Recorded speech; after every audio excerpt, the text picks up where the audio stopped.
Hey, this is Travis Gafford, the double lift expert, and you're watching Thorin's YouTube channel. Right, this is going to be episode whatever number it is of Elitists United. It doesn't actually matter because obviously we're not even covering LEC anyway.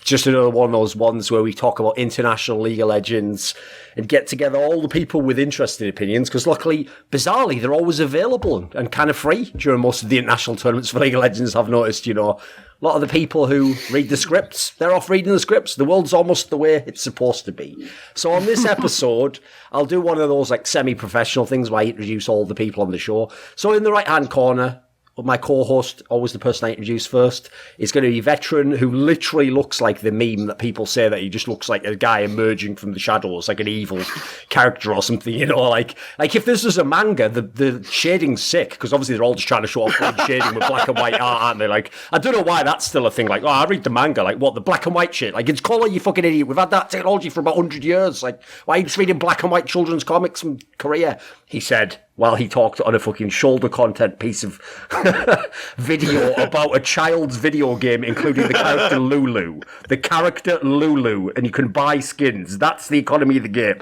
Anyway, right, I had to actually put myself in my own place there and realise where I was. So anyway, keep moving on. Oh, and also, by the way, Veteran recently did do EU Masters, but for reasons that we won't be discussing on this show, probably never going to see him again on any major broadcast. So anyway, moving quickly on. In the bottom right-hand corner, exactly, that's the secret, Veteran. I learned this a long time ago, is if you're an asshole, you better develop some really strong principles, because then you can be like, I just won't give up my principles, especially if it allows me to keep being an asshole. Like, that's the secret. I learned that a long time ago. Yeah, I'm ahead of you on that one, right? So in the bottom right-hand corner, for some reason, don't ask me why, I don't, believe it or not, I don't even have a say in these things. We've got two people sharing one webcam, because LS is doing that thing again where to totally avoid any sort of accusations that he secretly wants to be Asian and, like, you know, desperately wants to affect their culture, he is again literally playing the role of some sort of fucked up reverse Miyagi where he brings people out there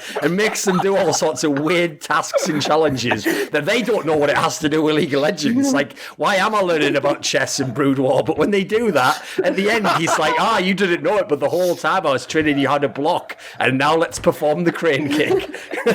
So anyway, you see where that's going.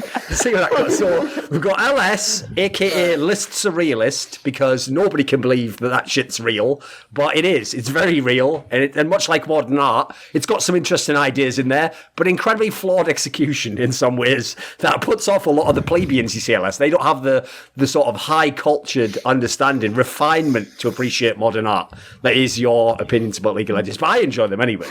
I like to give a platform to it. And then the other person in that camera shot, obviously he's going to be tiny on the actual YouTube video, is Max Waldo, who, listen, I'm not going to lie, I had to look up on Gamepedia who the fuck this was before the episode began, because, no, that's not even any offence. The only players I know in Academy are just failed NA talents and then Koreans that 100 Thieves insist on buying. So I just don't know anyone at the Academy level, I'm afraid. So apparently it says he was like the top player of 100 Thieves Academy. Obviously, might have lost his job to this guy called Someday, who's pretty good, so no shame there necessarily. And now, obviously, just wait about 3 years, you'll probably see his name on some sort of like a tier list for all the best top laners of the world by LS or something. I used to know that guy back in 2019, and the way that he played Osu showed me his true gaming potential. So I've ranked him above Chovy, because Chovy only plays League of Legends. It's like, well, we don't know why the rules are like that, LS, but they are like that. So, and then the final guest, of course, is actually someone who's just in their prime. Like, this is a championship level coach at the North American Academy level, which I was assured by franchising was going to be essential and develop a lot of talent. So she worked with like a young up-and-coming Korean player, kind of like LS. She got this guy called Someday, turned him into a champion. He wasn't doing shit before that, you know. He was just at the bottom of the LCS. So rather than that, now he's winning. In that scenario, better to actually rule. Yeah, better to rule in hell than serve in heaven, right? Is that what you told Someday? Something like that. I'm sure it was very inspiring. Oh, and by the way, just so everyone knows, yep, absolutely, Kelsey, who is not only obviously coach of 100 Thieves Academy, also come back to some journalism. She's been doing some articles recently, including almost trying to just aggravate people who like Griffin, apparently. So I like that. She's right back on her bullshit. She's just trying to avenge. And, in fact, it's not even about revenge. It's just punishment. Oh, no. She's like the Punisher of esports journalism. She just has to punish us all for our wrong opinions. But whatever, we'll take it. And by the way, she will absolutely be telling all of you right up front that she disagrees with your opinions rather than just telling you her opinions and letting you figure it out by yourself. That's just one of the things we do on this show. So here's the thing. I actually think, since we're going to do this episode, obviously, about all the groups and stuff like that, I think we should just make it interesting topics. Let's not just go every single group in every single team and all that sort of thing, because everyone's done that to death, and half the people who I've seen done it didn't even know half the... Like, I don't really know what the value is of hearing two people who haven't watched GAM or J-Team discuss which one of them will beat the other. Like, to me, there's almost no value in that. Like, I'd rather hear them, if they know about IG or something, talk 20 more minutes about IG. So there's obviously a lot of opinions here that I can already tell people are on different sides of. So how about we do this? Right, Veteran, which group do you think has the good starting point in? Like, which one are you most interested in of all the four groups?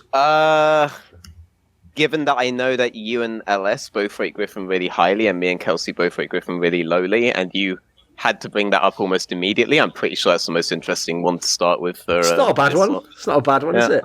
Yeah. So LS, right? I noticed that... basically, even though, like, the way Veteran said it there makes it sound like they're the ones with, like, the unpopular, controversial opinion, I actually think most people I've seen on Reddit, on Twitter, generally actually have an opinion more in line with those two, which is that, like, Griffin's a bit overrated, like, they actually probably should have lost the finals they were in, some of the players get overrated. So, make the case, like, do you think Griffin wins this group? Are they, like, a team that's actually... Are they going to win Worlds, for example? I know you've kind of alluded to that before, right?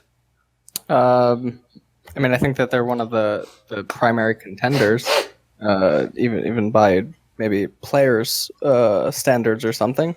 I think it's really hard to say that Griffin isn't able to win the group just based on summer 2018, spring 2019, summer 2019 LCK. I mean, even if we make the comparison, if you compare the teams and the LCK, right? Not even counting the one that just got relegated by APK. Griffin consistently ended up first seed. I think they were 15-3 and then 13-5 in 2019, and then they lost to SKT in both of the finals. But throughout the course of the entire split, I mean, Griffin also suffers their losses after the breaks. Whereas in Worlds, I mean, I guess they're not going to be on a break. I think a lot of people are overreacting to the CV Max thing, where he ended up being separated from the team. He made public comments that he doesn't think that his removal from the team will do anything or have an impact. I just think that with the World schedule, I think that it'll actually favor Griffin, even though it's a best-of-1 format. Okay. Right. Kelsey, I mean, obviously, if people have read your article, they know some of the main criticisms, but I would ask you this, like, to start out with, to make a case against Griffin, or why they, in the group, or we can talk generally about the tournament, like, that's the other thing about these teams. We'll focus on some of the interesting matchups in the groups, then let's also look at them for the whole tournament, the whole field, who they could play, etc. Right, in terms of Griffin, the main two knocks I hear people go against them with is the angle of stylistic, like they think just stylistically they're not going to be that good at this Worlds and this meta, etc., against some of the teams, or they actually think that the players are overrated. Like they think when a lot of those top 20 type lists were made, some people are like, why are there 3 Griffin players here or whatever? You know, like maybe the players get overhyped. Which side of it do you come down on more in terms of this tournament? And I think that the players on Griffin are, like, at least Chovy and Tarzan are pretty mechanically skilled. But I don't think that the way that this team plays is really that good. That's like my biggest problem with it, is that it's just like they basically don't, like, first of all, a lot of their drafts are really poor. And then maybe that changes. That's like the thing that's most likely to change with CV Max. I agree. Like, the coach removal didn't really affect my estimation of Griffin in general. If anything, I actually think it could potentially make them better, but that just depends on how much of an impact CV Max has on their drafting. Like, arguably, if they've drafted this way or they've played this way this whole time, then they're not going to change completely drastically regardless, because that's just the way that they've been playing in LCK. But I think that they're really kind of poor at finding good trades or executing consistent advantages, and then sometimes they don't even draft themselves in mid to late game win condition. And like the thing that I think most people can agree on that they're really good at is team fighting. But a lot of times they deny themselves the opportunity to get an advantageous team fight because of the way they play the map and the mid to late game. Mostly they let other teams kind of get the mid priority for them and then rotate to the objective first and then split them on the objective so they don't get the optimal fight execution that they want. So I think that's kind of one of my biggest issues with Griffin in general.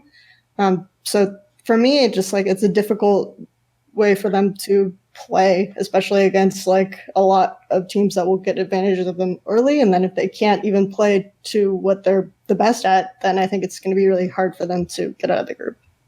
Okay. Right, Veteran, how much of Griffin have you been able to see?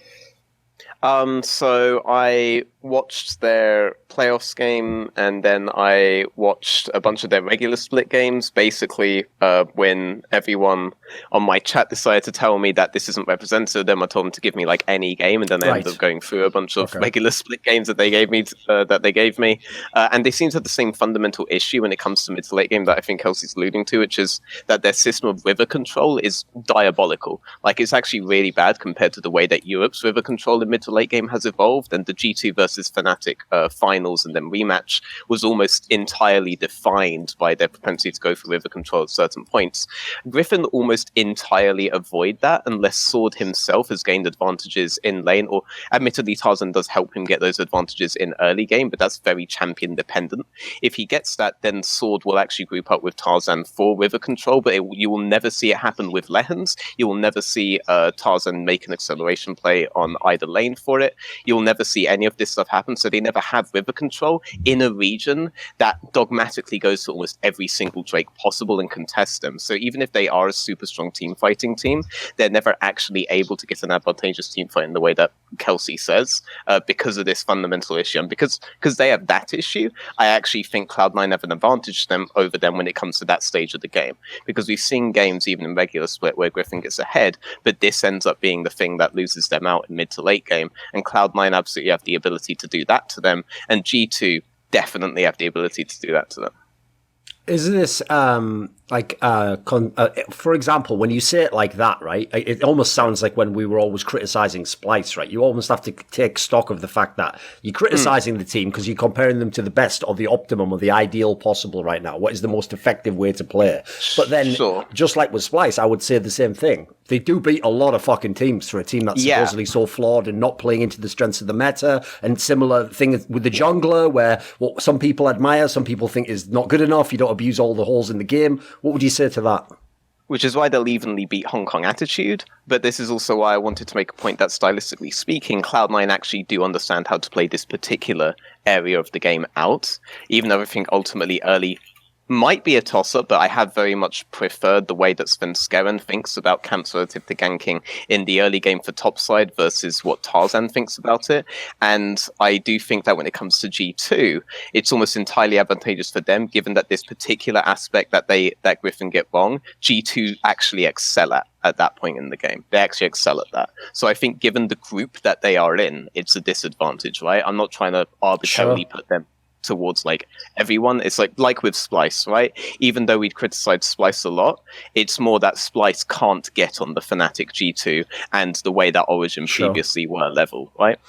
Okay, right. What we'll do is this. I'll ask Max his thoughts, just so everyone's initially got started, and then since there's so many people on this episode, I'd rather it's just once we get an interesting topic going, people just jump in when they have something to say. And if I notice people aren't getting involved, I'll try and direct more literally. But again, the problem is it's going to be hard to manage that many people. So Max, what thoughts do you have on Griffin? And just give us your background. Do you watch LCK a lot? I don't watch competitive super regularly. Okay. Of course, I've been watching. Just give us your observations then. I'm mostly just looking for better drafts in general. Even though obviously there's player differences in teams, and we'll talk about how teams play stylistically. A lot of drafts really favor one team, and it's mostly because of responsibility for one team to either get ahead or play a certain way. What's your verdict on the Griffin drafts then? Well, specifically against SKT, for example, in finals where they ended up losing, they drafted themselves into a lot of holes. In game one, they had losing lanes, but they could have. SKT played their game with Lee Sin Rakuten, but game 2 and game 4, Griffin had like really, really hard comps to actually execute on.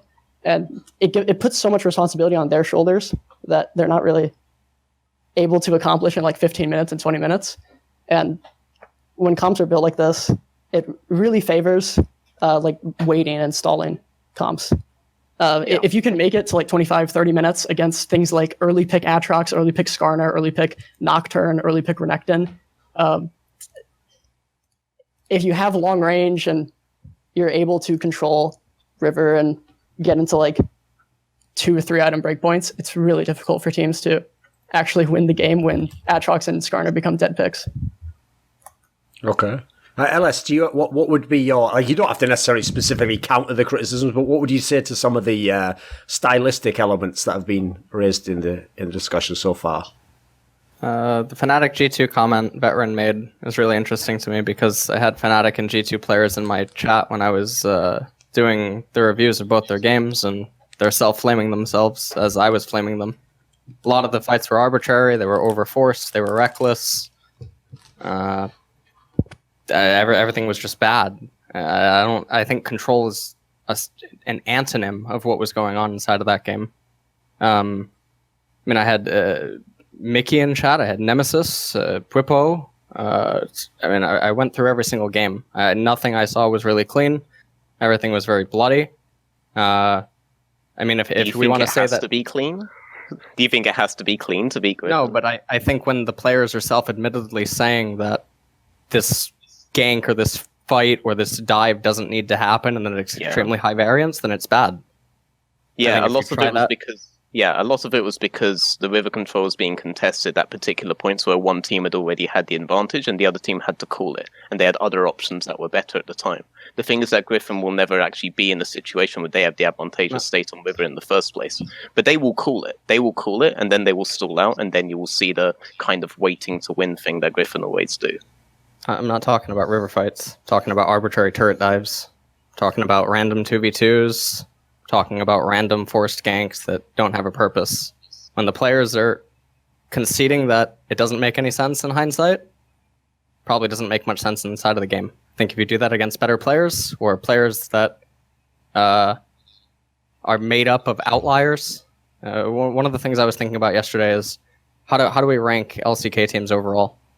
Because I would hope that the majority of us could agree that the LCK, all 10 teams, are probably better than all 10 teams. Not necessarily every team, but comprehensively, the LCK is more difficult than, say, LCS or LEC. If you stack all 10 Korean teams, 10 LCS, 10 LEC.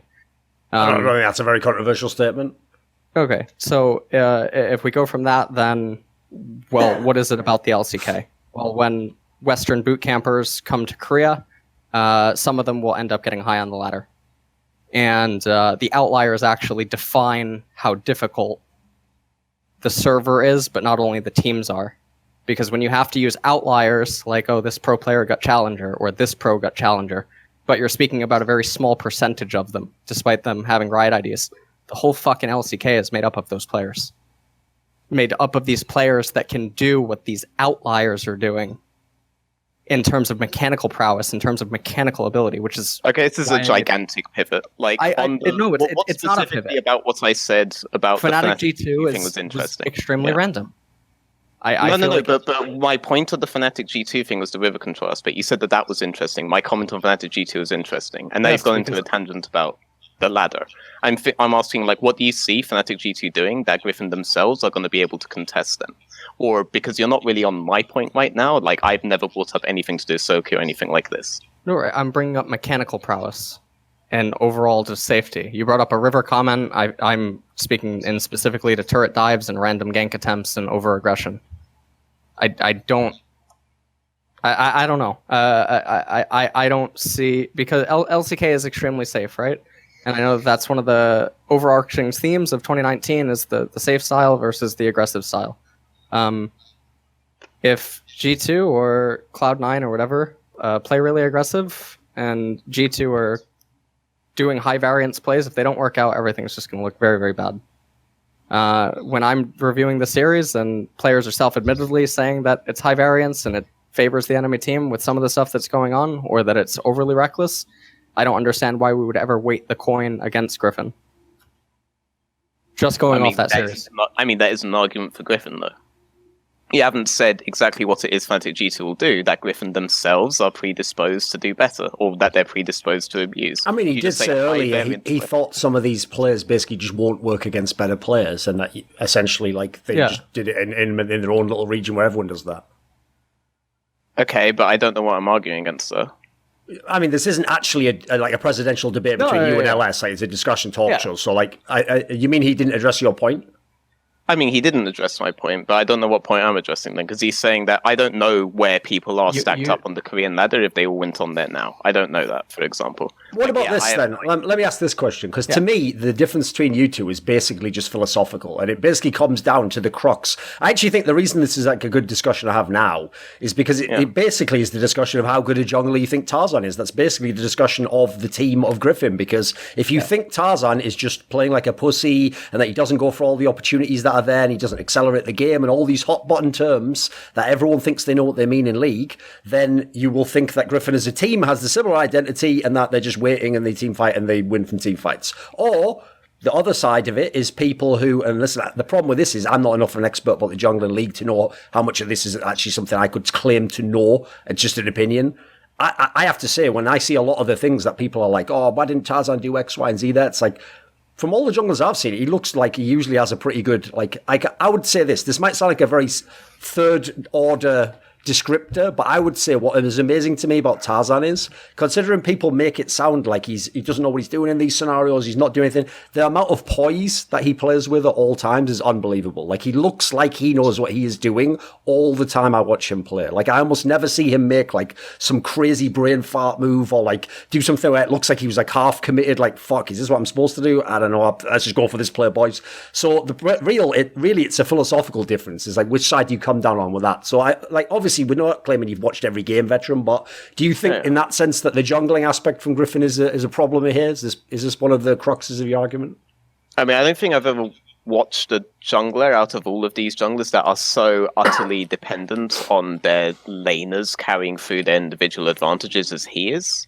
And I think that so much of it comes down to Sword that you can see why they were doing a lot of the switches that they did with top lane, right?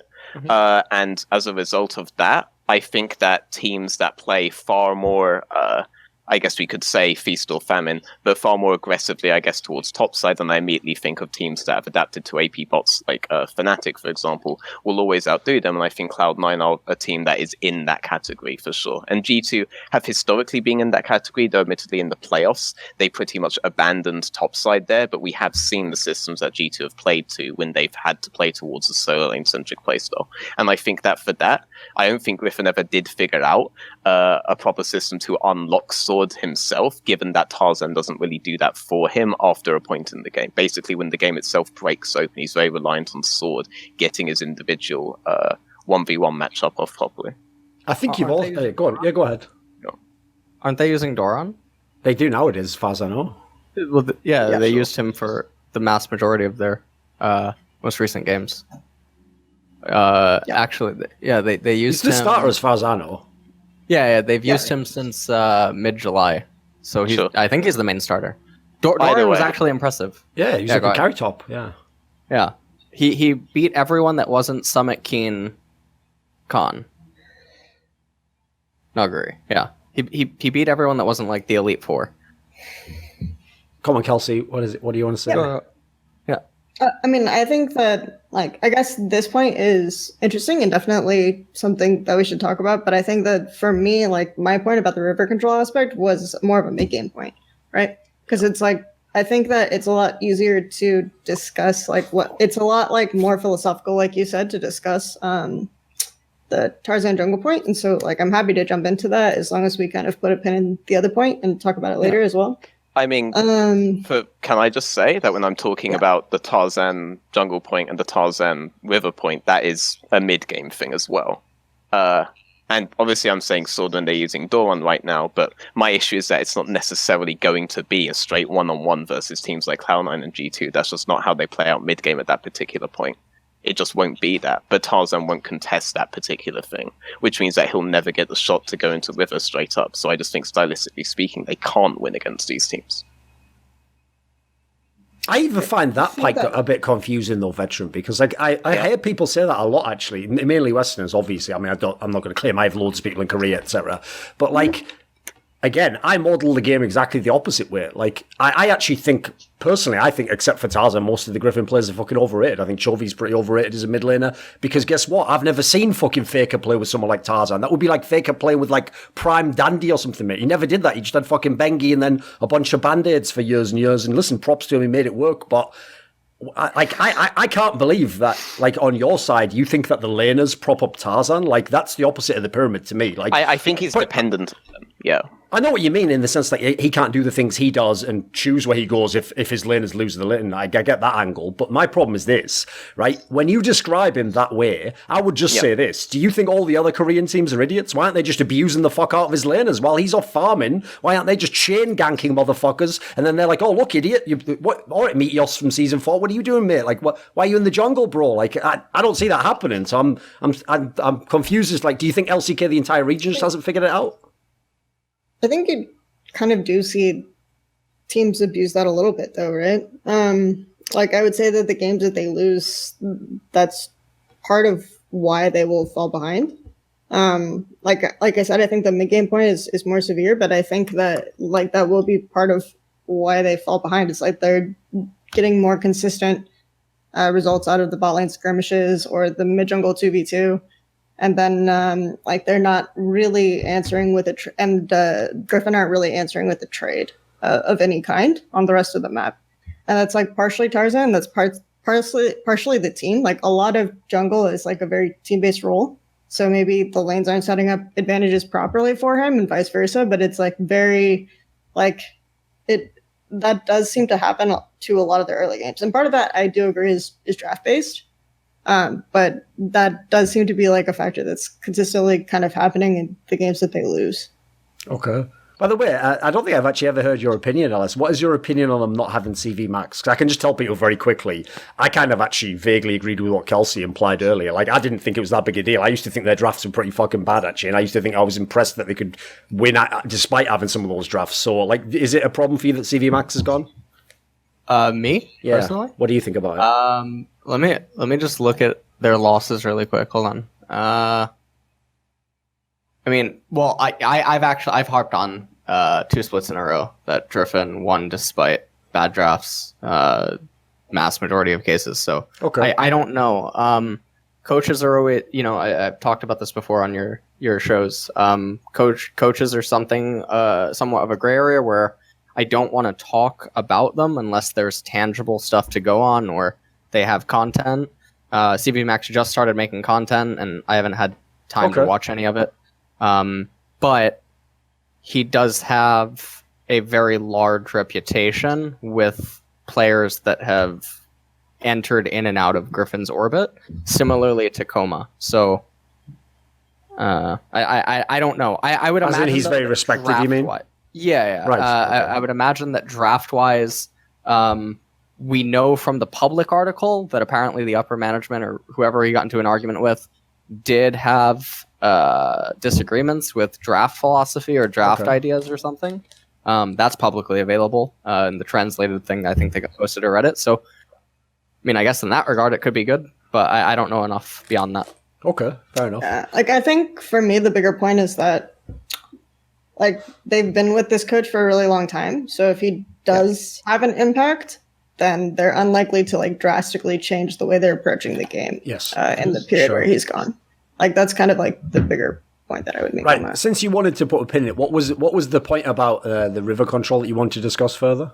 I think that, so one thing that NA teams are, like, really kind of hyper focused on, and sometimes to their detriment, is just making sure that they can contest the mid wave before objectives. And so when we see teams like SKT do that against Griffin, Griffin end up split and can't get, like, the optimal team fight that they want. And when I see Tarzan make resets in the mid game before Dragon, he'll, like, go straight to the objective. And so part of his team will get zoned off of the objective via the mid wave. So I think that that's kind of an interesting like stylistic matchup, and I also think that that's something that like kind of prevents them from executing win conditions when they do fall behind. So that's why I like harp on this particular like kind of macro setup that Griffin have more than the rest of it. Okay. Does anyone else want to take the baton on that one? I mean, I'm on her side on this, so not really. I also have no opinion on Stevie Max whatsoever because I'm not an expert in this region. But I do want to throw in that I have seen instances where teams have just benched their coach entirely in Europe, at least, and the team has immeasurably improved almost immediately. So I don't know what Stevie Max was doing in there. I don't know if maybe he wasn't really doing much, or maybe he was doing a lot. But we could conceivably end up seeing a new Griffin, and it wouldn't necessarily surprise me. I hadn't actually thought about the Stevie Max thing before you brought it up here at all, so I hadn't come to me about that. But when I think like when Fnatic got rid of Nico, for example, and they just almost immediately changed in the next 2 weeks into a completely different team the way that they played, it could have a pretty big impact. I don't know about the drafts thing. I haven't really considered too much about the drafts thing, to be honest. So. Okay. Right. Well, why don't we just talk about another team in the same group then? So, right. What are your expectations for the tournament for G2 Veteran? Like, to start out with, obviously I want to know the whole event, but like, do they have chances to get upset in this group and not win the group, maybe not even get out? Are these real things? These are, okay, there are real opportunities that they do. I did not like their playoffs form whatsoever. The first best of 5 was particularly horrible. The second best of 5, a lot of their systemic issues when it comes to early game, plays, actually specifically from Jankos, that maybe I like ignored perhaps beforehand, were a lot more obvious in the second best of 5 particularly.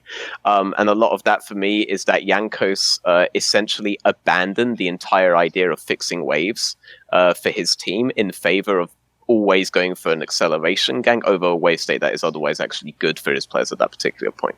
And this is a really bad early game set to have against some of the teams here. Though it hasn't been historically completely true for G2, but that was kind of worrying. And then, I mean, as I was alluded to, there were like a lot of like messy acceleration plays that were coming out from them that was particularly needless. Though with G2, there's a large element of them doing this for resets in particular, which is something that not a lot of other teams consider doing in a lot of different aspects. So I am worried a bit about their consistency level, and I'm more worried about their early game than their mid game in particular, because I think their mid game identity as like a 3-man mid team is still the strongest of all of the mid game identities in this particular group. However, there is room for them to be upset, particularly if they decide to play top to bot in this meta. But I'm assuming that they have kind of figured out that bot lane is essentially just the lane from which the support player comes from every now and again now, as opposed to a lane to play hard acceleration around. If they figured that out, then I don't think that they really get upset. If they haven't figured that out in the first week, then I think that they could stand to drop a couple of games. I'm actually more worried about them versus Cloud9 than against Griffin, though. Okay. How high on G2 are you, Kelsey?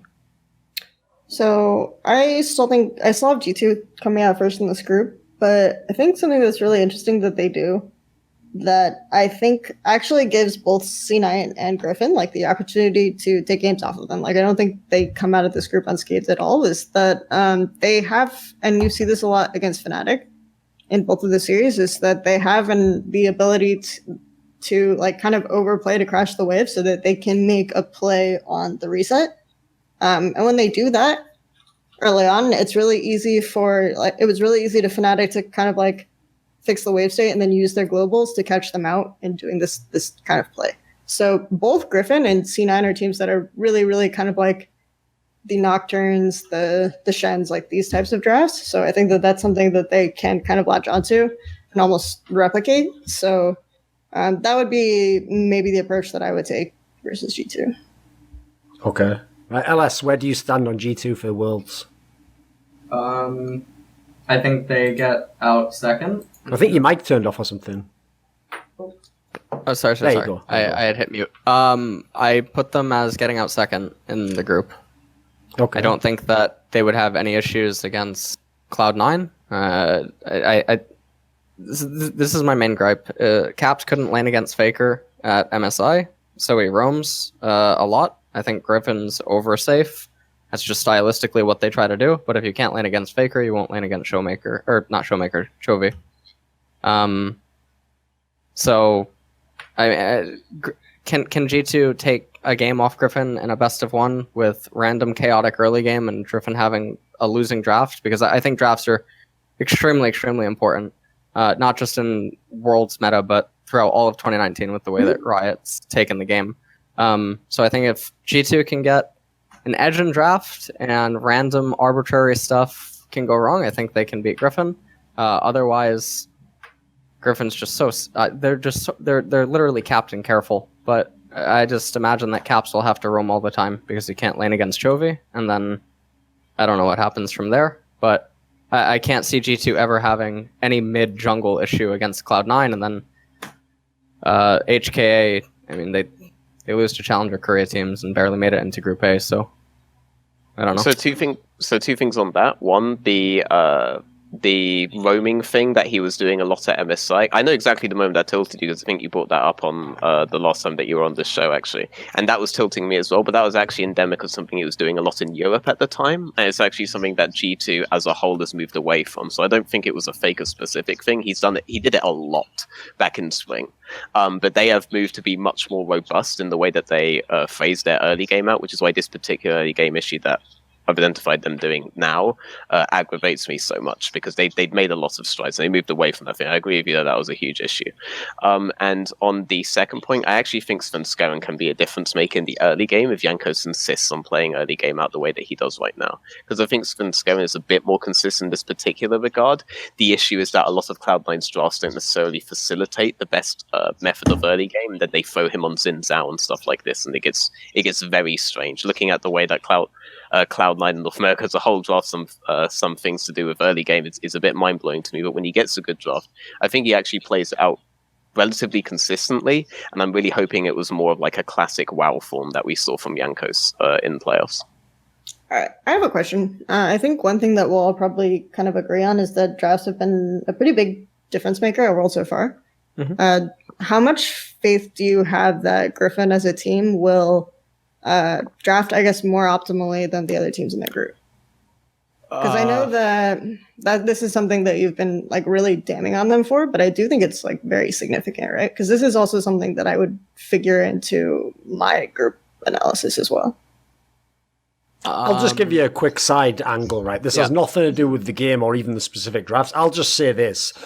The way you described it before, where it's like someone in the management, like, you know, had his concerns about the draft, etc. The idea anyone at the top of esports orgs in Korea, like, knows intimately the draft, there's no way. Like, that sounds to me like players who I talked to told me that their main concerns were the draft, and so this is why we're removing this person, probably just because you didn't win LCK, to be fair. I would imagine that's the real reason, and this is just the impetus behind doing it. But, as I say, my personal suspicion, with no actual, like, I haven't got any behind-the-scenes sources, this is pure speculation above board, would just be that sounds like actually players in the team didn't agree with some elements of how he drafted. It's just speculation. What were you going to say, Alice? I was going to say that in the G2 dynamic in particular, I don't know how important it would particularly be. I know Chovy refuses to play certain champions. And I know Chovy hates like Azir, and he hates certain control mages and whatnot.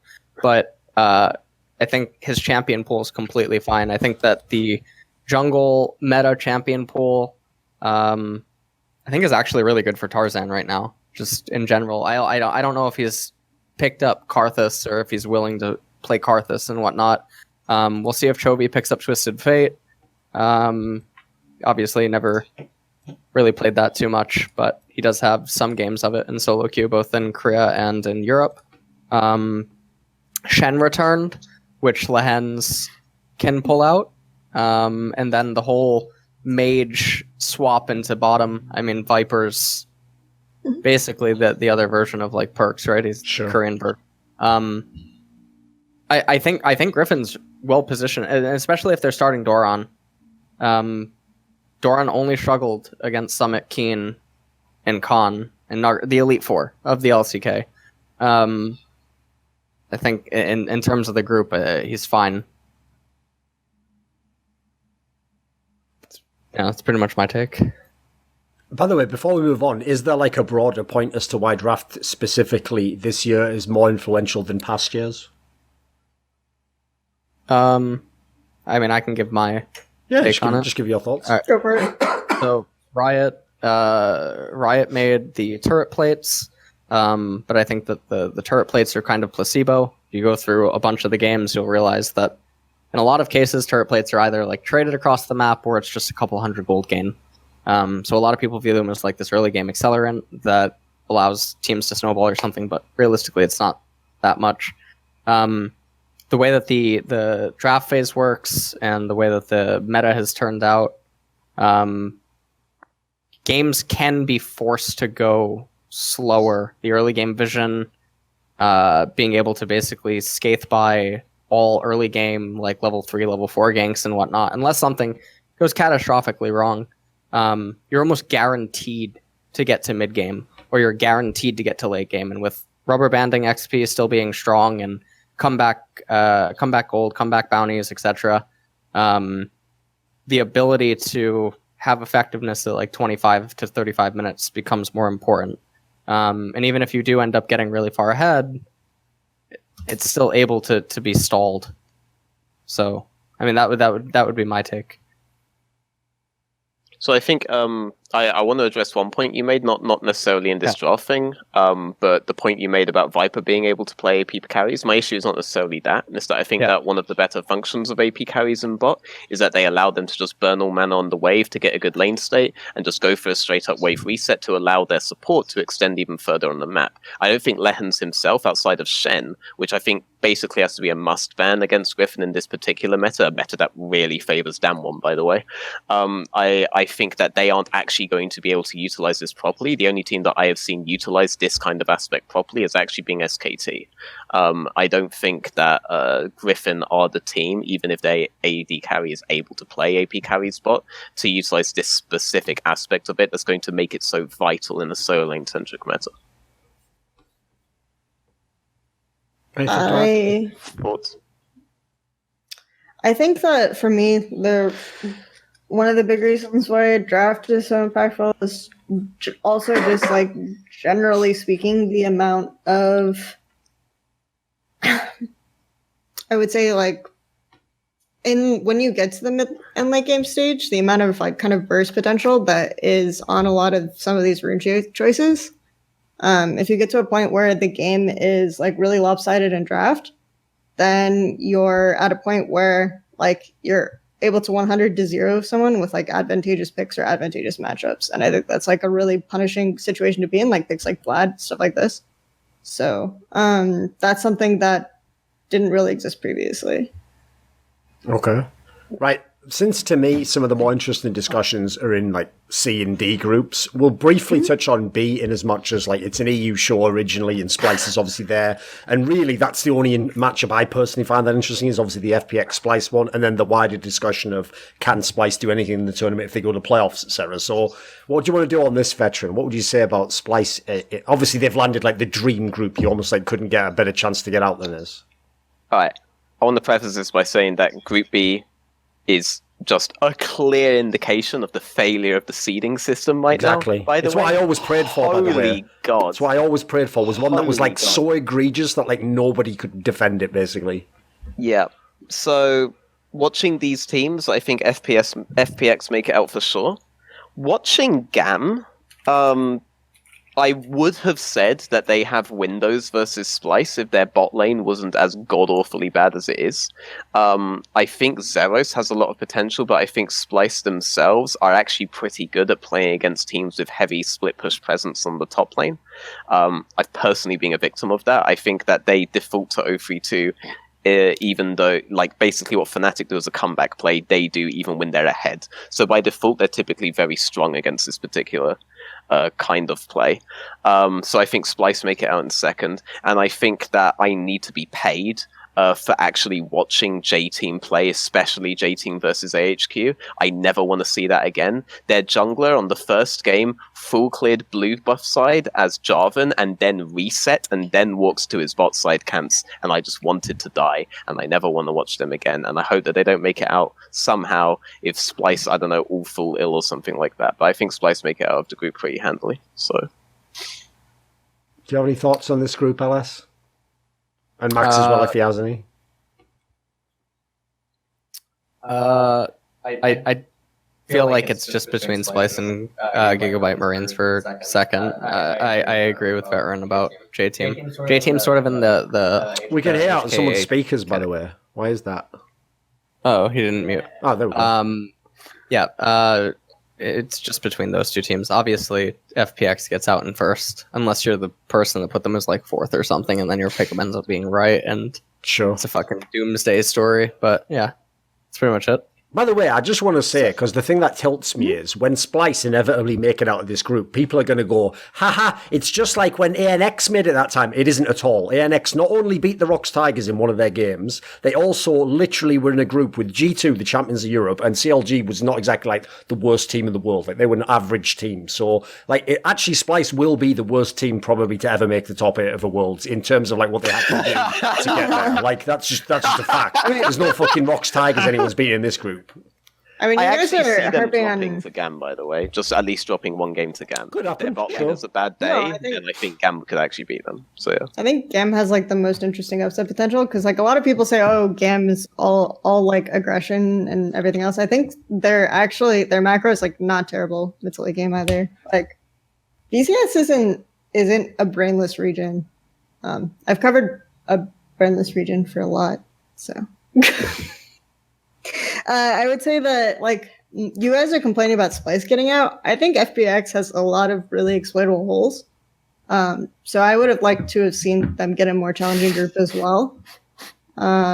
So just for me, this whole situation is like kind of, yeah, all right, I guess they get out. They're going to go to the bracket stage. It's going to be a really fun and rewarding tournament to watch top 8. Do you not see FPX as a potential champion of the tournament? Oh, no, I don't really think that they'll be a first place team. I don't think they can win it.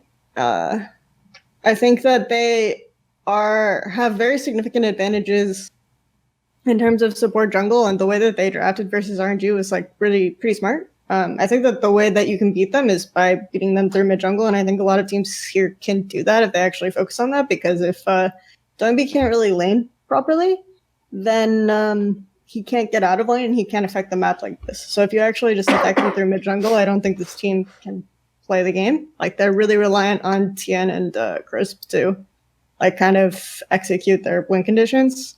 So like that's kind of my issue with them. Okay. What do you think of FPX, LS?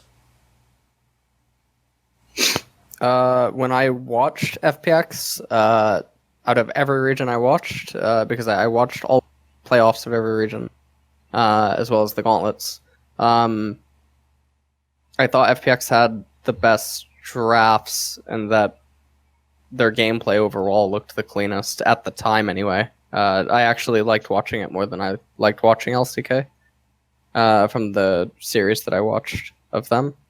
Obviously, Doinby is a really big factor.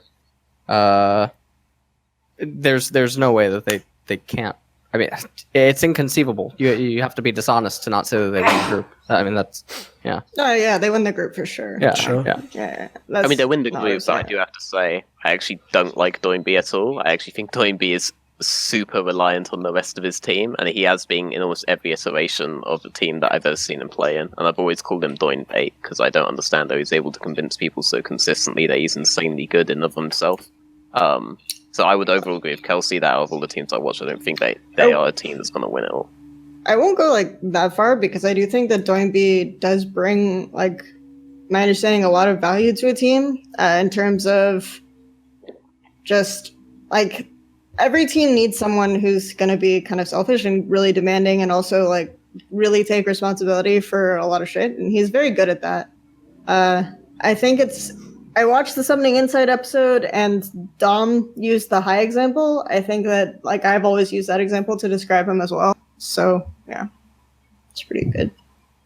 Okay, I also thought High was really bad. So even though I can accept High's place on his team, I still have to say he's bad. But... I wouldn't have put Dwayne B in my top 20 players if I made a specific top yes, 20 list. that's the problem. So. Like, he's like, what, top 5 in like every... Actually, is he on your list, LS? He's on mine at, I think 18.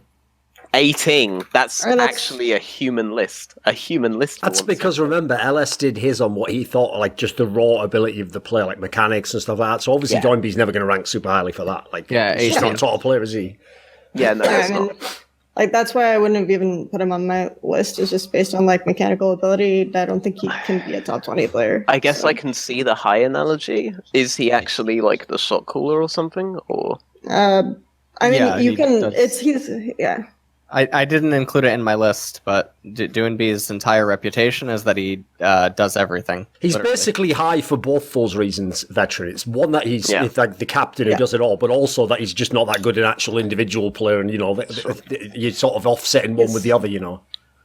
He's you can, if you watch his pro views, you can actually, like, literally see him take down the timestamps for all the summoner burns, and, like... Really? Yeah, mid-team like, fight. he basically does the support's job, and that's always kind of how I've characterized him, is that he's done really well because famously, like, he learned to play competitive with Swift, so he's always done well with, like, mechanically strong junglers that he can play support for, basically. Sure. And I think that's kind of what he has with Tian. So I guess I can understand the MVP now. It doesn't really change my mind that large even, because I think the system that they ultimately have is still very much open to abuse. I think a lot of it is based around that help that he actually does need, though he does give a lot back, right? Like, he's actually a very strong investment for the team in terms of what he does on the map for them. But I think that also makes him their Achilles heel, right? Like, yeah, I think also if you prevent... Go on. Oh, I was just going to say, also just in terms of, like, external intangibles, like team culture setting, he's like, all the players comment on how he's always like the guy who brings them up when they're down, like all this kind of thing. So. I feel like they're a very easy team to scout and adapt towards immediately. I think Fnatic will naturally beat this team, for example, based on their system versus FPX's system. I think they just naturally beat this team. But I think the problem is that they're in a team where the next best team is Splyce, and Splyce only ever play to, like, disable early game to try to hit Splyce time at 35 minutes, and they're ultimately not going to be able to shut down what makes this team in and of itself work, and they're not going to prevent Doinby being a key factor later on. Like, they're just not a team that, even if they have good scouting, is going to be able to shut them down the way that they need to be shut down. So, I actually think compositionally, like, Splyce and FPX are sort of similar. It's kind of funny because they have, like, a top laner that's just, like, really good at absorbing pressure. And then a bot, like, their AD carry, I wouldn't say is, like, super good at laning, but he's pretty decent at team fights. And then most of their players are kind of led by their support. So I think that they have, like, a really interesting dynamic in terms of just compositionally, but I think that FPX execute a lot of what they do better. So that's why it's really hard for Splyce to match up. Okay. LS, do you actually like Splyce's playstyle? Do you appreciate them? No. say yes, and I hang up this call. It's not worth. Yeah, no. It's not worth. No, yeah, I didn't like anything that I saw. Yeah, that is the correct answer. Unless you are now among friends. The only thing I liked is I saw a Cho'Gath pick. Yeah, no, I'm also a really huge fan of the Cho'Gath. So. Yeah, Cho's criminally underrated. Hey, they love Gangplank. I know Korea loves Gangplank. They love Gangplank as well. Gangplank, I think GP is the best top laner in the game right now. There you go. Two there things. Right. Obviously, like I said, Group B doesn't need that much discussion, but the other two have all sorts of interesting areas you can go to, because what's brilliant about this tournament is that you can have a group like Group B, and then you can have a group like Group C. I mean, that's just like, the idea that... Because remember, what people will always forget is they are treating Gigabyte Marines as though Gigabyte Marines is the same as Fnatic. That's how the system is treating these teams. Hence, yes, it's not that often you're going to get ridiculously, like, disparate ones of these, but this is always possible. This could, like, if you were really unlucky, this could just happen every world, like with the system that we have, sadly. So anyway, the main thing for this group for me is it actually doesn't fucking matter that Clutch Gaming's here, because as far as I can tell, I haven't seen anyone who's gone with the notion that they can get out. Like, I think most people just see them like, if you think of one of the old classic groups of death, the one where it was like TSM, Samsung, and then Splyce was the fourth team there. Splyce was only there to play a spoiler. Maybe they could have upset one team and given someone else a chance to get through. So, do we need to say anything about Clutch? Like, do we just dismiss them from the convo? Is there anyone who wants to, for some reason, say they have a shot at it? Clutch are going to match SKT and what SKT do, but they have phenomenally worse players, so they won't get anything off, and Vulcan also does not do the same timings as Effort does, so Vulcan will not get anything off, so they have no chance, and SKT is the only team that stylistically they might be able to do something against, so... Okay. Right, one of the things then, since we've got that out of the way, basically the interesting thing in this group is the other three teams, and then I think this is actually the group for me out of all the groups in the whole tournament, where what I actually find most interesting is you have so many like stylistic differences, literal lane matchups that are very interesting, like a good player, but then even better players at the other role. So, Kelsey, where do you come down on this trio? Like, which two of the three getting out, and where do you want us to start? What's a good point for you to get in on? All right, so I actually put Fnatic and RNG getting out and SKT not getting out. So, should we start on the SKT side then? What are you not seeing? Because I noticed this is one of the things I actually found very interesting was when we come to this group, everyone is treating SKT as though they're going to be a potential champion in the tournament. I mean, if you don't see them getting out of the group, so why do you go against them? I mean, I think that SKT are a much better team. By far the worst of the three teams. But I think that RNG. Wait a second. I think it lagged out. Did you say than everyone in Group B? Or did you say SKT are a better group than who? I think SKT are by far better than RNG. Right. There you go. Okay, keep going. I think RNG is by far the worst of the three teams, but I think that they lucked into a group where they have like really good stylistic matchups against teams that are better than them. So, like RNG are really, really interesting in that they play really, like, I mean, everyone knows how RNG play. They play the same fucking way they played the last Worlds. So just they're gonna give up stuff from top and mid, and then they're gonna play like really, really heavily to the bottom side of the map. They're gonna try to execute dives over and over again, and then if they accelerate UZI, they rotate him to the top side and they have him play top lane, give him all that topside gold, and then just like continue pressuring through mid like this. They play like the Yumi kind of skirmer compositions, all of those factors. So everyone kind of knows how RNG play, and I think that they are like in a pretty good group to play against, like, because Fnatic's really reliant on having Hylissang rotate. So if you can lock him in lane, that's really, really good against Fnatic. I think that SKT like to have Teddy with an advantage, but they don't necessarily put a lot of resources into Teddy getting an advantage. So, and then if like Khan famously doesn't play super well inside if he doesn't have the like mid control via the dual lane. That's why I think Ezreal is always a very successful pick for them. So, because Ezreal provides like a lot of easy mid control usually, very safe, easy mid control. So I think that that's why we're in a position where like RNG could prevent SKT from getting out of the group. I think that RNG, however, is just like they aren't super good. So like this can go like a lot of different ways, but for me, it's like I have Fnatic RNG because Fnatic I also think are like good versus SKT as well, because Hylissang will get a lot of agency out of the fact that SKT play pretty hard to topside, and then we even saw like in the Griffin series where the game where Lahens was able to counter their kind of topside play with the Shempick. Like, that's very typical of how Fnatic play. I think that that's a situation where Fnatic could also match up well against SKT. So that's why I think that this is like, the tournament's going to suck for it more if SKT don't kick it out. But sure. This is how I see it playing out. Okay. Veteran, where do you come down on this then? Like, what, is Fnatic going to get out of this group? Fnatic come out of the group first, I'm very sure. I don't necessarily think that the bot lane aspect of RNG is going to matter too much against them, given the champion pool that Reckless is actually playing in solo queue right now. He's only playing AP bots in solo queue, and also some very interesting things that they're pairing with Yumi.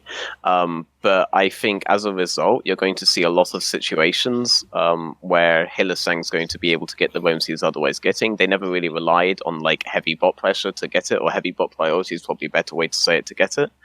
So I think versus RNG, it doesn't matter too much. I think versus SKT, I think it's actually death for SKT to face Fnatic. The more I watched SKT, the more I thought that Fnatic are just naturally going to destroy this team, whether it's top to bot or bot to top. And a large amount of this is that so much of the roam timings for Faker has to be gotten essentially solo. There's almost no interaction between Clid and Faker outside of one series in the entirety of the tournament, and there was zero interaction between Effort and mid lane in the early phases of the game. So Hylissang's going to be almost uncontested in the way that they usually play out the early game state. And as a result of this, I don't think Faker's going to get the roam timings that he otherwise would be able to get when he's essentially against teams that are playing strictly in one-on-one with almost no jungle interaction as well. I think this is... I do actually agree with Kelsey. I ultimately don't think SKT are going to make it out of this group, because in the final series, RNG versus FPX, and also in the series before that, honestly, versus LNG, Ming was doing a lot of really strong timings towards midsection with his jungler on reset that you just don't see out of Effort. Effort, basically, his job is to control mid to bot, but he doesn't play with his jungler for that, and he'll find himself contested on very strong groupings from junglers that are a lot more, I guess you could say, famine-oriented and understand the camps that they can give up to go for these particular times of their support. So I think mid is only going to be contested properly by two teams in this tournament, which means that even though Faker showed himself to be a phenomenally strong 1v1 talent, it's not actually going to matter in this particular group.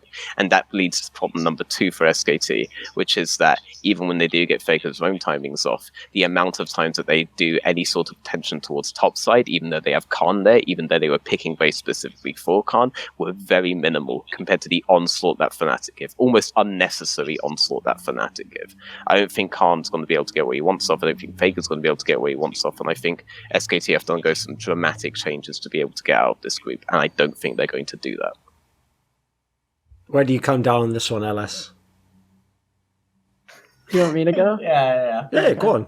I think RNG specifically against SKT are going to have a hard time. Can you mute? Oh. No, give us a reason, though. Why is that, though? Yeah, well, most of their drafts are very early centered, really like 1 item, 2 item breakpoints before they start to get weaker. I see a lot of Skarner, a lot of Jarvan, a lot of Aatrox, but we probably won't see as much as Aatrox after his nerf. But like Renekton as well. SKT is probably going to be playing long range, like hiding comps, waiting for 3 items, 4 items. RNG will have responsibility to get really far ahead, 15 minutes, 20 minutes in. Otherwise, Uzi won't have. Uzi's going to have like Renekton, Elise, Renekton Rek'Sai, Renekton Skarner, like Gnar, and one of these weaker junglers, like 30 minutes into the game. It's really easy for a team fighting comp at 30 minutes to run over these comps that are built almost every game by RNG. So I think something would have to be done in mid game. Yeah, and I think that that's like the RNG philosophy is like so fucking weird, right? Because they basically put everything on hyper accelerating the AD carry. So they want to make it so that AD carry is like the only relevant factor in the game. And I think most people would agree that right now AD carry is in a position where you have to get like 2-3 items before it's like effective, so it doesn't have that much of an effect. So they just want to get to that point like as fast as possible, and then they end up like winning mid game by having the hyper accelerated AD carry, and that's specifically how they play. I think that the way that they are able to kind of win team fights with that in effect is really, really interesting to watch and very unique, because I think it's very reliant on Ming and the peel effects from there. But yeah, that's kind of like how I see it coming out specifically. So it looks a lot like to me that these comps rely on outplaying your opponents. So I imagine like you put this comp against, or this roster against SKT's roster, and you ask like, who are you actively going to be outplaying like in a best of 5 set? I mean, your item spike thing is very true for the top side. It's definitely not true for the other sides. I'm seeing a lot of Zoe, I'm seeing a lot of Kai'Sa, I'm seeing a lot of Corki, I'm seeing a lot of stuff like this. Like, the top side is the bridge to late game scaling from the bot side of the map, no? Mid and bot. Comps can definitely be ruined. If you're stuck with Aatrox and Skarner for the rest of the game, and you go to 35 minutes and you realize that not only can you not properly engage like just with Aatrox Skarner, but once you do actually get that off, they're much weaker than the likes of other scaling tanks, or even like off tanks. Like you have GP, who can end up looking stronger than Aatrox, beat Aatrox in lane, and then outscale him. It gets to a point where it feels like if you're not playing like a 3v5, you're playing like a 4v5 at most. Yeah, So I but you think- have such... Okay, I'll let her go first. Well, Skarner is like a very specific composition that they run with. That is typically like the Yuumi Sivir kind of setup. I think that's like a very specific composition in which like a lot of it transitions into like Sivir, Yuumi. Like Skarner no longer has like huge engage potential after people like Baikyo says, but then you have like the Yuumi aspect with something that is a good follow-up tank like the Gnar or something along those lines. So I don't necessarily, I do think I have seen like really weird drafts from them that are very like, you have Rumble plus something else in top lane that's going to get like early control and not scale well and not have like good engage potential. So I have seen drafts like that. But overall, I would say that not being able to scale is not my biggest problem with RNG's drafts. What about this? LS, come on, give us your thoughts on this trio of teams. So Fnatic, I hold on, let me pull up my thing. Obviously, I had Clutch at the very bottom. It doesn't even belong. Fnatic versus RNG. I mean, I looked at every single RNG team composition and I watched their last few games, and it just looked like interestingly enough, it was the same. I think I said it before Nemesis went out with his interview or whatever he said, where it looked like the same way that Schalke played, in terms of like a mini version of that. And RNG's team compositions, I mean, in 9-15, we were just talking about them. They draft Renekton and Elise. They draft Jarvan and Renekton. They draft Aatrox and Jarvan. They have some of the hyper carries in their ADC role, but if they draft these team compositions that have to win early, or they end up like Max saying playing a 3 versus 5 or a 4 versus 5 at best, and if SKT have any remote amount of scaling, I don't know. I don't know how RNG would beat SKT, and then in the matchup against Fnatic. That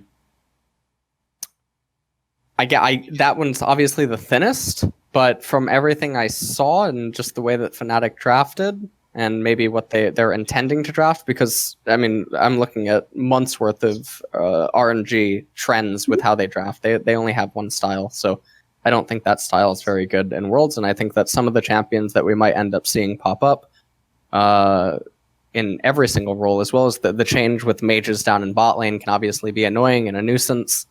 Especially in this group, because it's not like Teddy can't play it. Reckless obviously has started playing mages. You just look at his solo queue.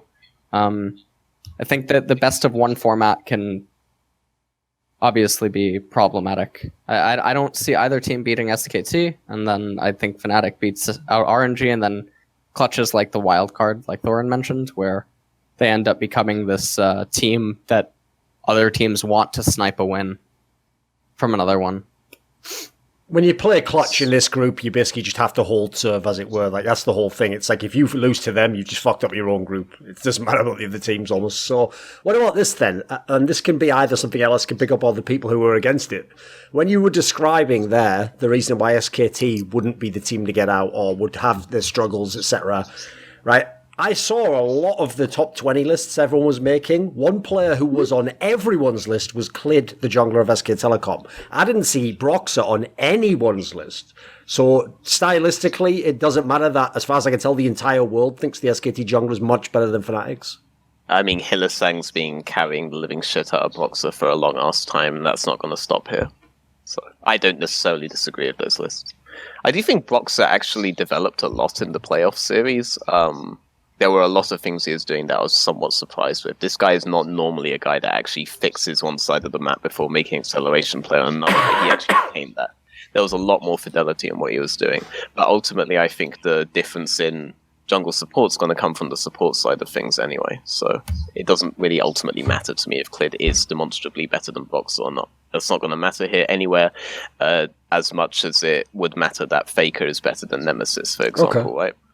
Oh, one thing I had to ask you actually, LS, was another area that I noticed when people talk about SK Telecom that a lot of people haven't referenced, because a lot of people obviously are trying to shadowbox some of these teams by saying like, well, what happened at MSI? But the part that people don't ever seem to address is that obviously Mata was playing for SK Telecom then, and now Effort is the starter. So how does SK Telecom change with Effort over Mata? Well, after the change from Mata, that's when SK Telecom started going on a tear. I mean, I talked about this, I think, on a previous episode with you on some of their show that seems like every team Mata's been a part of lately, there's always issues. There's always discord, maybe inside of the team. And obviously it's speculation because we can't know for absolute certain, but I don't think it's a coincidence that after he got dropped, the team started playing a lot better. Effort was the solo queue prodigy that people had been waiting, or at least SKT fans had been waiting to see play. He was always extremely high on the ladder as support, and his champion pool was more diverse than Mata's, even though Mata plays a ton of stuff in solo queue and whatnot. But I don't know. I mean, SKT they were on a tear, and I think that there's a lot of people that have high expectations. I know personally. The only player I rated really highly on the list, from my own opinion, was actually Teddy. He's the only ADC to me that feels like late game. I don't know. He feels like an assassin, if that makes any sense. I don't know how much Effort will actually change up stuff. I think that everything just being stable and then getting to play like they have been. I don't expect to see Mata subbed in, if that's what you're also wondering. Okay. No, I just wondered what you thought the difference was. All right, Kelsey, for the RNG matchups, is it what would you say? Like, will Xiaohu hold up in this group? Obviously, he'll be against Nemesis, Faker, like in their own regions, big names. I think Xiaohu is a really interesting player because I think that he tends to have like really good peaks and really more defined troughs, but even then, he's not that terrible as a player. I think that this split has definitely been a peak for him, and I think the last time we saw him was kind of end of 2017, right? And that was like a really good. I think that was a pretty good run from RNG. Sure. I think that they play kind of similar to that overall. I don't think he's as good as Faker, for sure, but I also don't think that they play for like mid lane very well. That's not really kind of what they're looking for. They will punish mid lane mistakes that I think Faker won't make, but I also think like they're really, really happy to kind of just play for accelerating bot lane. And the way like Ming and UZI play bot lane is always really super interesting because they'll look for openings and matchups that I think a lot of lanes won't expect, just in general. Like I've talked to a lot of teams that scrim them, and it's just like I've never seen like this matchup played this specific way before, right? In scrims until we played against RNG, and then it was like, oh, okay, well, like I really got fucked because of this, right? So I think that that's an interesting element that they add.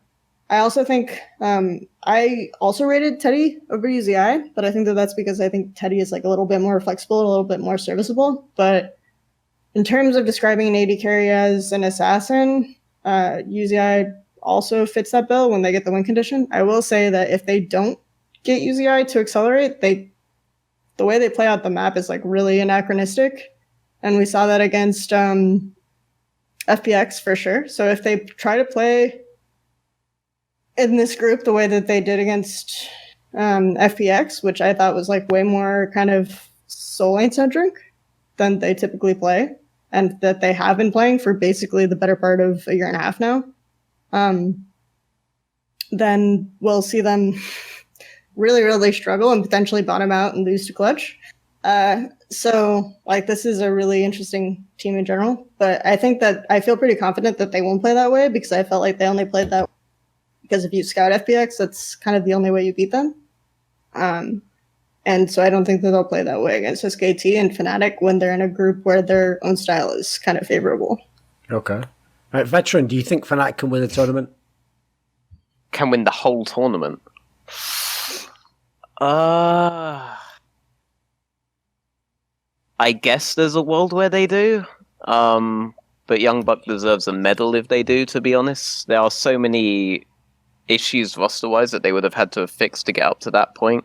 I guess given the fact that we saw that iteration of Samsung win in Season 7, I believe it was, then yes, there's definitely a possibility. That's a team that was almost a blueprint for the way that Fnatic have gotten over their particular issues. So there's definitely a world where it happens. I just wouldn't view it as likely as G2 winning it. I'd even view Damwon winning the whole thing as more likely than Fnatic winning the whole thing. Okay. I saw there was that graphic somewhere. The problem is I can't remember exactly where this was, so I can't give you the detail, but it was basically like something equivalent, like which teams had all the early game leads. And I remember like Fnatic was top of whatever this graph was above every other team. And in fact, I think they were even quite a large margin ahead, even like of like whoever was third or fourth, something, you know, like maybe it was the gold or something that they had early game. I can't remember which exact metric they were going off, right? Surely that's a pretty good basis to have a team that can be a champion, right? Brilliant front runner. Yeah, I mean, it is, but that's also somewhat dependent on the meta, and that's also, I mean, whereas they do have that, I think that Damwon are somewhat unlocked by the meta that is coming into the World Championships itself, and I do think they're going to look to contest Fnatic on a lot of the things that Fnatic have done. I think Hylissang will end up being the difference maker if they do end up outlasting them, and then I think G2 ultimately do a lot of what Fnatic wish that they could do, right? Fnatic are very reliant on a couple of things going off every game, and G2 understand what those things are, and they understand how to meet them in those particular circumstances. I don't think any of the Korean teams actually are super strong in that particular regard. I don't think drafting a harder scaling comp is suddenly going to fix that for them, because I think it's very bold to assume that you're going to get to that point versus a team like Fnatic, and I think the way that RNG do things, SKT don't actually contest any of the things RNG do to accelerate the game in the mid game. I don't actually think the game will get to that point.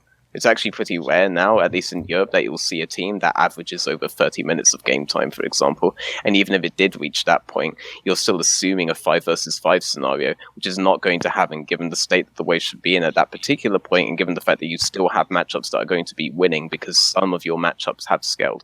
Maybe overall in a 5-on-5 fight scenario, you're not that's not the case, but in a specific one-on-one laning scenario, or in a 1-3-1 setup and a 4-1 setup, that can absolutely still be the case. So I don't actually buy these particular arguments against RNG whatsoever, and they definitely don't work versus Fnatic. So okay, right, LS. Since you had SKT getting out of the group, are they a potential champion of the tournament for you? Are you high on them? I mean, my whole thing's a toss up between any of the Korean teams. FPX. Do you say the 3 Korean teams in FPX are your teams that you have winning? Yeah, I mean, that's what I came into the tournament on. Okay, well then let's stay on you then, because if we go to Group D, obviously the interesting thing about Group D is the insertion of Damwon, because it already had Team Liquid, who technically was the Pool 1 team, but everyone knows the criticism against Team Liquid. They're always pretty much the same. Half of them, some of them don't even apply to this year, but whatever. You know, people are when they're a broken record. Then you've got IG, who unfortunately I feel like are probably the most misunderstood team, because so many Western fans can only go on MSI and then anything they think they know from last year, when really almost none of that applies to IG as far as I can tell now. And then you have the AHQ team, who I think everyone's dismissed now that we've got Damwon there. So start out on that then. If you have Damwon as a potential champion of the tournament here, let's like give me a reason why. What makes them so strong, and why will they get out of this group? Well, I put them getting out above Invictus and TL just because I think even though they're playing 2v10, against their own coaching staff as well. I think Showmaker and Nuggery, also just the champions that are in the meta right now are really good for both of them. So they're very fortunate. I think that a lot of people will cite the game where they lost to Loki, and I think it was an extremely gross draft disadvantage. And yeah, they had 3 Infernals, and they misplayed the ending. But they were also against Orn items, which was invalidating some of the Infernal Dragons. I think that's probably something that's in some people's mind. I think that Nuclear and Beryl, as bad as they are, I don't think that they just get absolutely run over in bottom. And then even though I have IG getting out second. Just a second. Can I just pick you up on one thing there, right? I'm not doing this just to fuck with you. It's just that in some ways I am sort of like the super fan who was sent to destroy you. This is the question I have, right? You love players who are really high in solo queue. You love players who are showing off mechanics, right? Beryl's always fucking right up that solo queue, mate. He's all over that shit. And he's a support player, so you don't value him as a good player in what's the disconnect from when he gets into competitive for you? I think Nuclear and Beryl are the weakest bot lane in LCK. From casting both the splits, that was how I felt. Okay. Solo queue isn't as a standalone one of the best indicators, but this is also season 9. I mean, if you're not fucking 300 points above your peers as a support man in season 9, there's probably something wrong. Right. You think it's more the role? Okay, fair enough. I think the role is busted right now, especially in Korean solo queue. I don't know about NA or EU. It's busted in EU. Yeah, I think it's busted and competitive. So I mean, I made this point on the Summoner Insight show, which is that you pick any famous bot lane in the world, and everyone just talks about the fucking support player, not the ADC. Like that's how different the game is now. Go. I mean, I was just going to say bot lane is essentially that lane where the support emerges from at some point, and the AP carry thing is not because this is the most powerful shit you can play bot, it's because this is the thing that is easiest to enable the support player with. Difference maker, straight up. I think, yeah.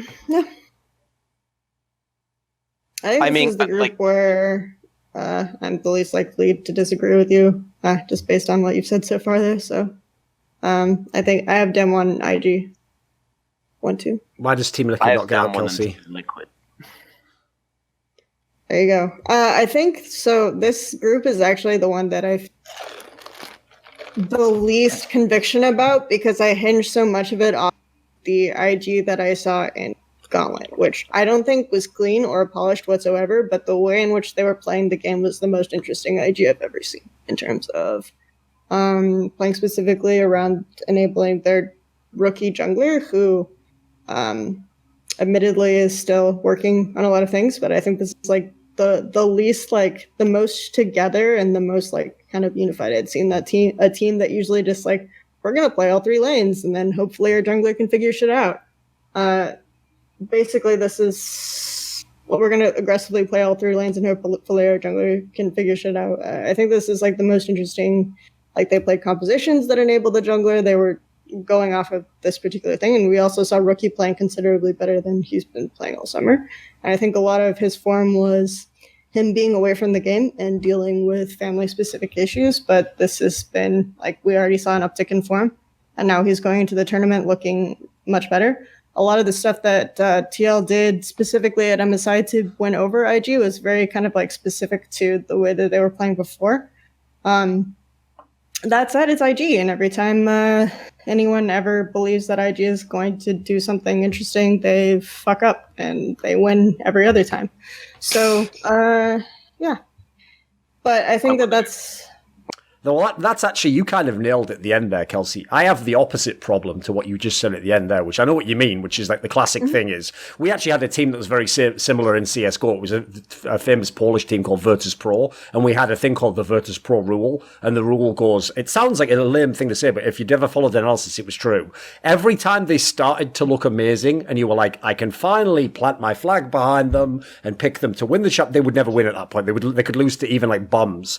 But every time you were like, right, you know what? I'm sick and tired of that. I'm done. They're looking terrible now. Fuck them. They're done. That is when they would bust out like ridiculous level of play and you'd be like, what the fuck? And so my problem with IG is like when I look at this group, if I look at form, I should actually pick Damwon absolutely over IG. I should probably even pick Team Liquid, I personally think. But the problem is, like, I can't get past the names in IG. Like when you have players like that, even if one of these players gets, like if the Shy just has like a flashback couple of games, it feels like anything's possible in this group. You don't think so?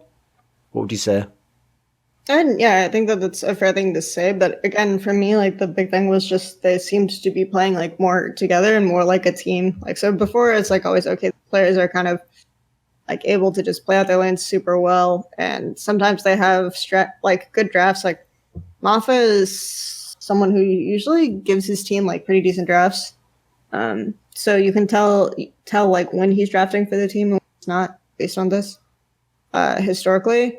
So yeah, I think that for me, like everything was like very specific and focused on okay, how do we enable and make this game as possible for the rookie jungler so that we can win and qualify for Worlds, which is never something that they've considered. It's like how do we make this easier for our jungler?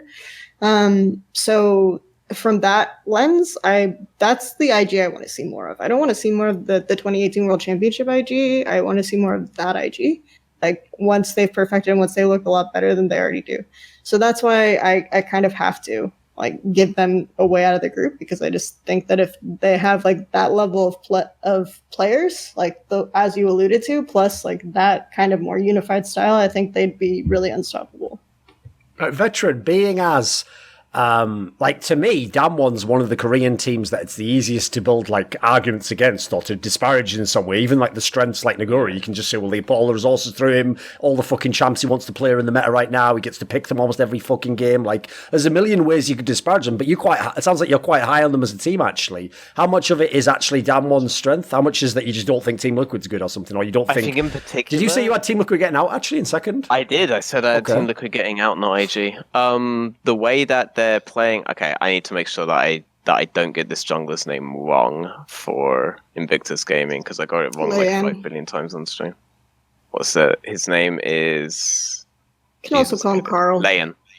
Okay, so Leon, apparently also called Carl very randomly. So the From Huddersfield. Is that honestly? He used to be called Carl. No, fair enough. Keep going. I mean, the more I watched of Canyon, the more I respected the fact that he got the MVP in. I'm right that he got the MVP in Korea, right? LS?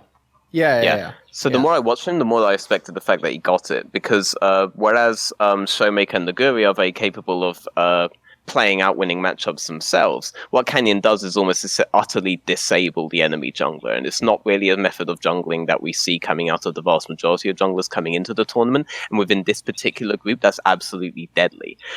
Leon right now is, or Carl apparently, is actually effectively playing off of the strengths of all of his laners, off of the setup that all of his laners are giving him, off of the setup that his support occasionally gives him. He's playing off of their control as opposed to getting it himself, which means that the fact that IG actually do play somewhat for control of their support player doesn't necessarily matter, because they're not going to be able to group up with jungle at all. I think the fact that Team Liquid plays very heavily for jungle support is not going to matter if Xmithy is being put very far behind and is unable to impact any lanes in and of himself. So this kind of like dichotomy of like a 3-man mid that you see when jungle support's working properly together won't actually exist because of the junglers that are in every other team in this group. AHQ is kind of like a given after watching this. Like, that was the worst series that I've watched of League of Legends like all year. Because of the junglers that are in this group versus Canyon himself, I think Canyon's going to disable the 3-man by disabling the jungler first, at which point the support differences won't necessarily matter. At the same time, IG, the more I watch them, the more they look like a basically fan recreation of SKT and what SKT's system is in the early game. And so in that, I think they're uniquely vulnerable to what Damwon is doing, even because of the meta that we're in right now, right? It's a very solo lane-centric meta. This is the defining factor that's going to be the difference maker here versus what it was back in Korea, right? I think if SKT played against Damwon now, I think SKT lose, for example. So that's my thoughts, and that's why I think Damwon's actually pretty good, and that's why I think in this particular group they're going to make it out at first. Okay. LS, did you have was it TL or IG who get out with Damwon? Is my mic muted? No, it's not. I had IG second. Okay. What's the knock against Team Liquid for you? I watched them. I don't know. No, they almost lost to Clutch. Right? It was a 5 game. Yeah, they almost lost to Clutch. It was a 5-game series. I think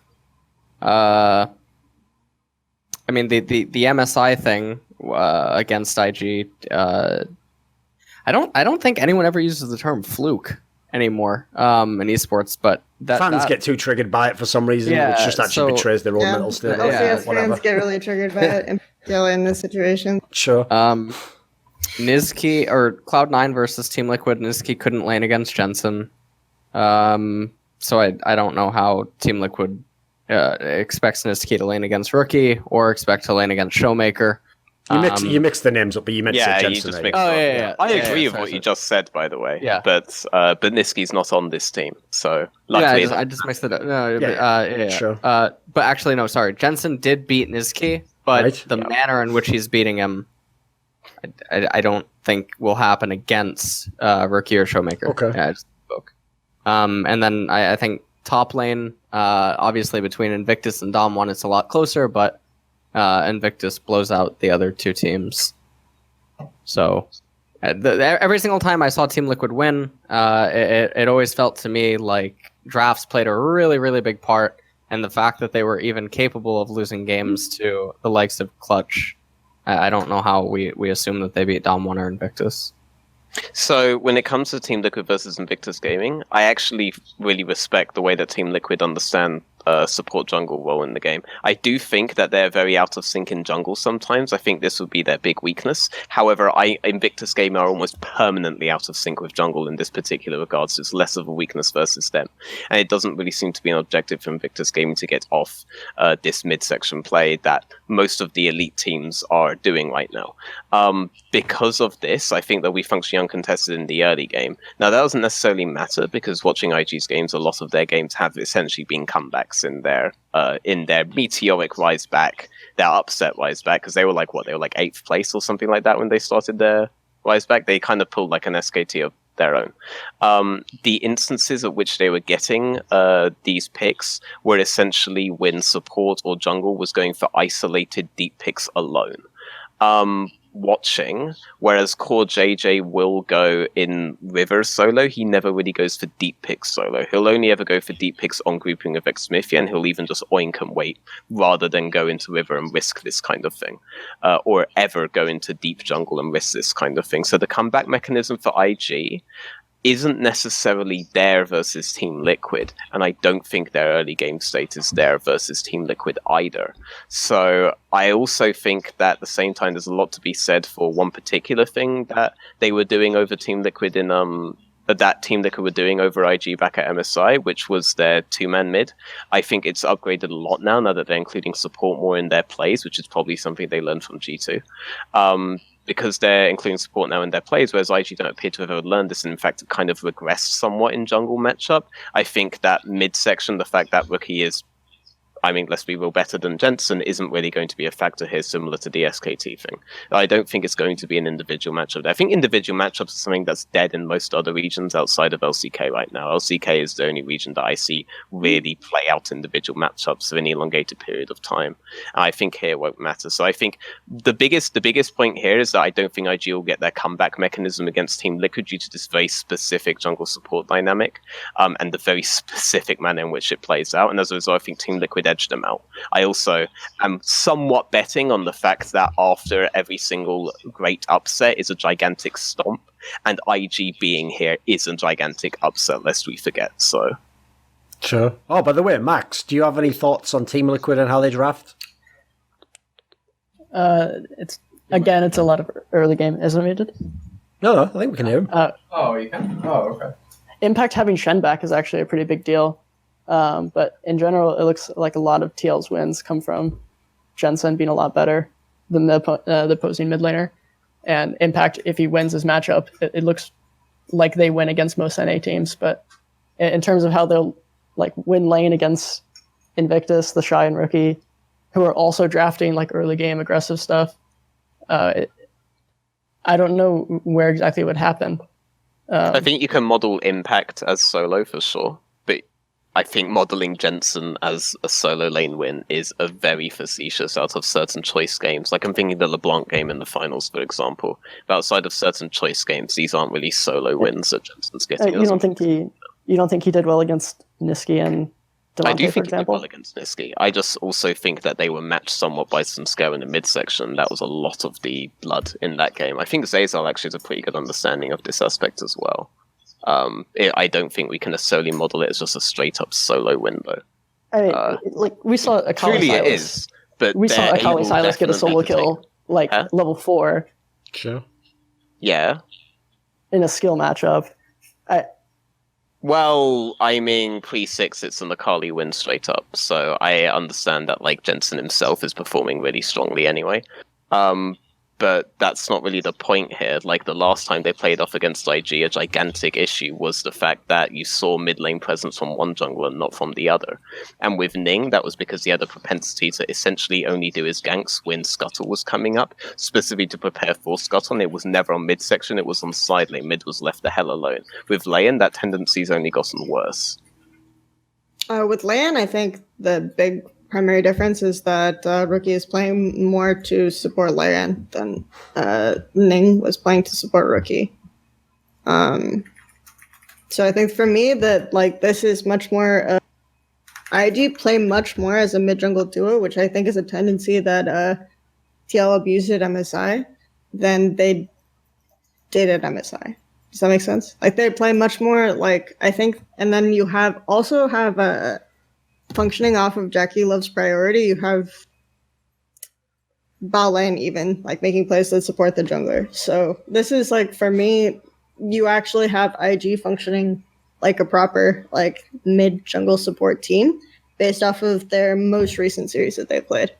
And my problem is that this series wasn't like polished execution, that they are able to do like kind of a lot of the stuff that you are kind of criticizing them for not doing. And if they continue in that trend, I think if they don't continue in that trend, then yeah, I think they lose to TL. I think Bao Lam plays very heavily for mid-bot control as opposed to playing to reinforce jungle. And I also think Core JJ is actually a lot better than him. I think Core JJ will be, I think if debating the Bao Lam if Team Liquid lose, I think a large amount of that's going to look like Core JJ is inting, by the way, because I think he's going to be the defining factor in when they win. And I think they do actually end up winning straight up in this. I don't really see support grouping with jungle. Like I see him going for vision control straight up, but that seems more to emphasize the priority that they already have in the 2v2 matchup. I definitely can get you timestamps because I wrote an article about it. But because it definitely happened in that series. So which one, the FPX or the LNG? The final, the TOP series. Yeah, I'm thinking of different teams. You're thinking of the no. I don't really recognize that kind of scenario in the Gauntlet. I do recognize a lot of scenarios in the Gauntlet where he was just playing straight up for priority and lane control, as opposed to enabling his jungler. Rookie seemed to play to support his jungler far more than Baolan did, which I think is what you opened with. And I would agree with you on that. Yeah, I mean, I think that there is a support jungle dynamic in the way that there is on Team Liquid. Baolan definitely just like deliberately waited in the river, and then they moved together into the enemy jungle. Right, I have to go in a couple of minutes. So what we're going to do is this. Right. I'm going to give my final statement. Right? And so I'm going to do a classic. Are you ready? Watch this, veteran. Watch how I works on. This is pure craftsmanship. I'm going to give you an opinion that sounds like I've used enough words that mean it's some tangible, actual, like relevance to what I'm saying. But it's actually all narratives, but they still sort of make sense and in some way are intriguing. And that's how you end the Thorin short. So what I'm going to say is this. In terms of actual in-the-server stuff, I have a really hard time predicting Team Liquid to be a good team, to go deep in tournaments. Like, they have a lot of things about the way that their team is constructed that just basically don't seem to be how you win games in 2019 in League of Legends. But in spite of that, they do, and more importantly, I actually feel like the narrative against Team Liquid, from my perspective, is so outdated because it's different players. So everyone keeps saying the same thing, like, Team Liquid, they won't make it out of groups. Doublelift, haha, why would he make it out of groups? It's like, I haven't seen any of that in 2019. Every time, even at Rift Rivals, where everyone's like, haha, EU will style on all of them. They didn't style on Team Liquid, mate. They styled on everyone else. You're right. All the rest of LCS got that work.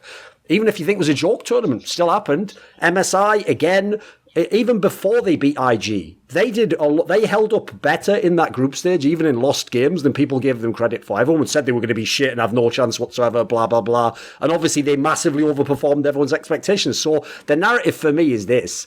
I actually think Team Liquid is what I actually always wanted a team from NA to be, which is it's the only team I've ever seen from NA that basically they never play up to like their potential, like their max level. Like they have to have like greatness dragged out of them. They have to be forced to actually play to a good level and play against a really good opponent. Hence why if they play against a shitter like Clutch, they will just narrowly beat them, but beat them nonetheless. They will play against Cloud9 and have games that they fuck up, look at they're going to lose and still somehow win. Like it's not impressive, doesn't look good, but I'm just saying I think they will be like deceptively better than people think. And one of my base reasons, and this is a purely narrative one, is I don't think there's any bad players on Team Liquid. And so the whole narrative, which everyone does, you start off and you go, well, Impact, he's not a carry player. Smithy always has problems, blah, blah, blah. I don't see those problems. Like every time I see him internationally, they overperform. Well, if you overperform consistently, you're not overperforming. Like that's actually your level. Maybe you just play bad in other settings. So I haven't got much time left. We'll just leave on a massively vaguely stated comment, which nobody can now pick apart because it's the end of the show. So thank you to everyone who took part. See you all in the Reddit comments. This video was kindly supported by Alexander Rao, Alice the Alchemist, Blunt Smoking Anus Destroyer, Dane Cuskley, Dean Tanglis, Chi Mao, JDubs, NateDOhDoubleG, OllieJ, Patrick Ribeiro, Tobias Bernasconi, Who the Fuck is Viathan, and special thanks, as always, goes out to Jerky's Minion. Do you want to suggest a topic or a guest for my content? Maybe you want to ask me a question in my monthly video AMA. Do you want teasers for the guests for my upcoming content? Maybe you want to take part in a discussion with me about esports. Well, put your money where your mouth is and join the Scrilluminati today at the Patreon link in the description box below.